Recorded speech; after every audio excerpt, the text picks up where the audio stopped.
And our last storyteller is Dulce, which means sweet. And Dulce was born in Michoacan, Mexico. And when she was 8 years old, her family immigrated to the United States and settled in Hayward. And after graduating from high school, Dulce went to Ripon College in Wisconsin, where she earned her BA in psychology. She is currently in a credential program to become a special education teacher. Dulce? You might think it's strange that an undocumented 17-year-old from a Mexican background from this beautiful, diverse Bay Area chose to go to school in the middle of nowhere. Ripon, Wisconsin, a small white town, 7,700 residents.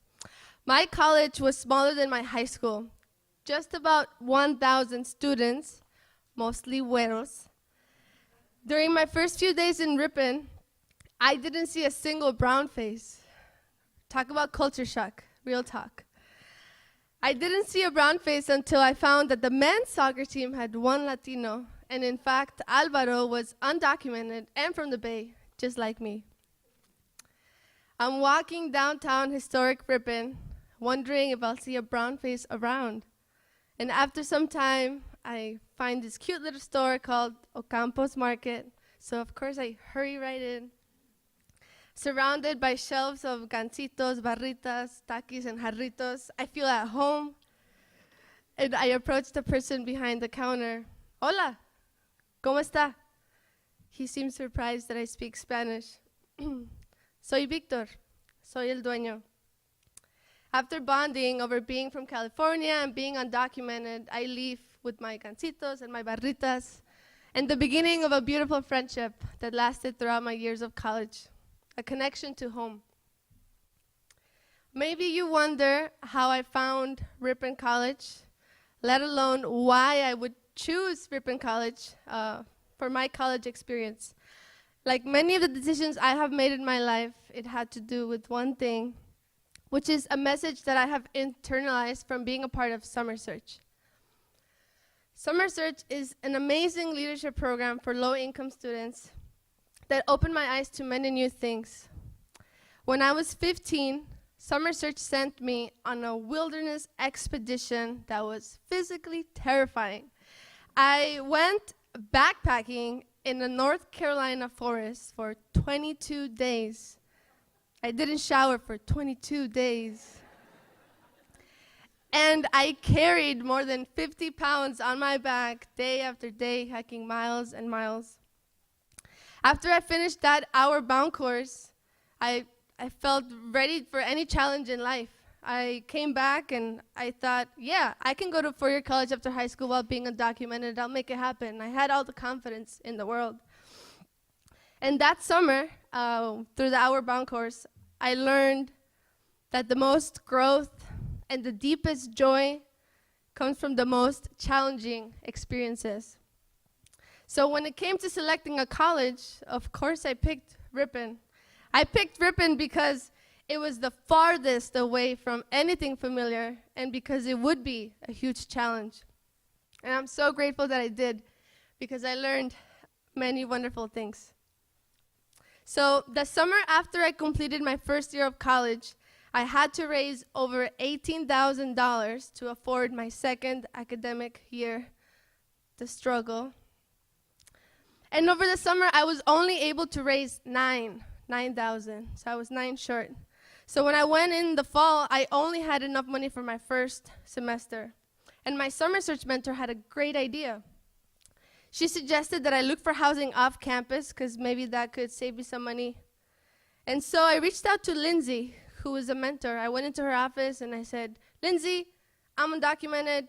I don't have enough money for next semester. I need your help. And so what she did was she put out an ad on my behalf to the entire Ripon community. And it was answered by Mr. Paul Jeffries, a Ripon College professor, and his wife, Ruth. It's Wednesday, October 26, 2011. I walk over to meet Paul at his home I follow him through the side door that leads straight into the kitchen. He quickly shows me the cabinets and the fridge spaces that would be mine to use. I notice the small teacups and plates up on shelves.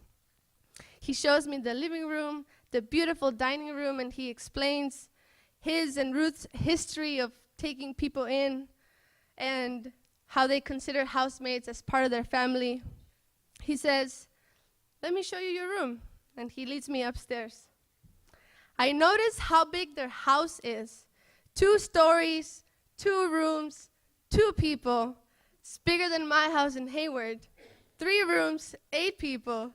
It's bigger than any house I've ever lived in. Paul says to me, "Ruth and I would be happy to have you stay here. We would not expect much for rent. We'd mainly expect some chores around the house." And I said, "Of course, anything." So a few days later, Ruth invites me over for tea. She's very big on tea, hence the small teacups and plates. She has a whole collection. It's a snowy Saturday morning, and I walk over to meet Paul and Ruth for tea. And we sit around the beautiful big dining table, sipping on tea, talking about life. And it already feels like family. They ask me about my undocumented status. I share about the struggle to pay for college and share my gratitude for them taking me in. It's January 2012, and I move in. Ruth, she would be gone during the week because she worked at Lawrence University, which was 42 miles away. So during the week, it was mainly Paul and I in their big, beautiful house. And it was the second week that I was home. Paul says, "I'm going to a conference for a few days in Chicago. You're going to be alone in the house.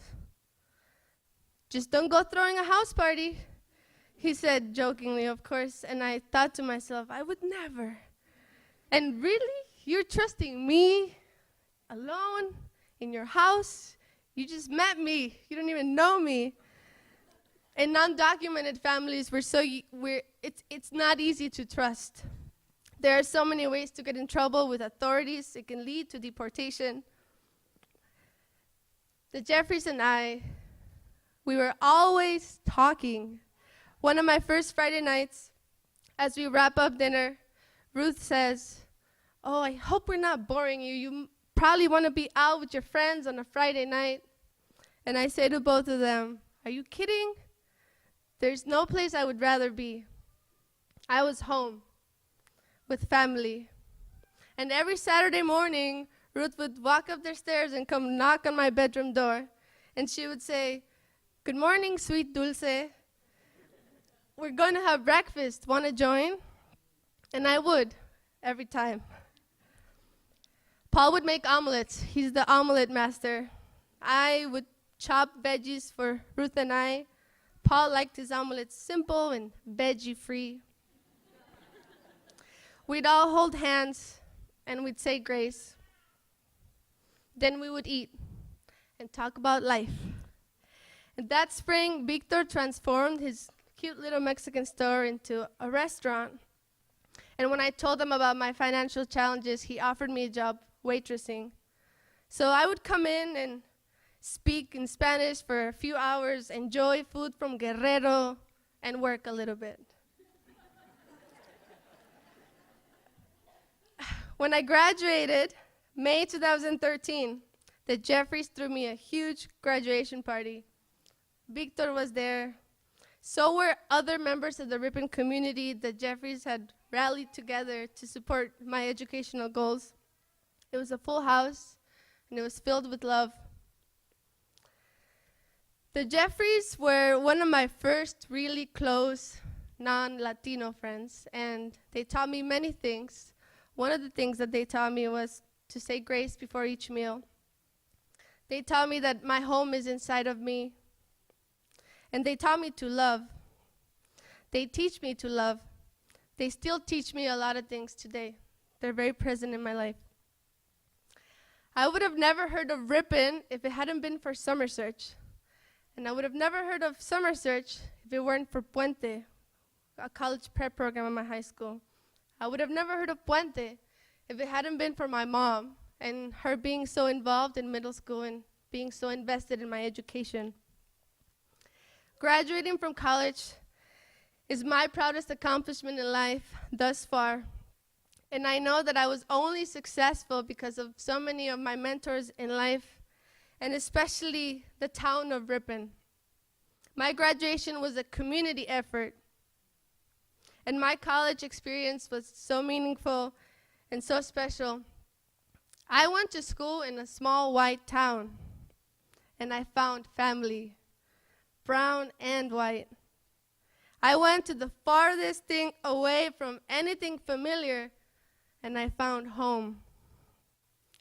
And so I know that the most growth and the deepest joy comes from me stepping out of my comfort zone and pushing myself. Thank you.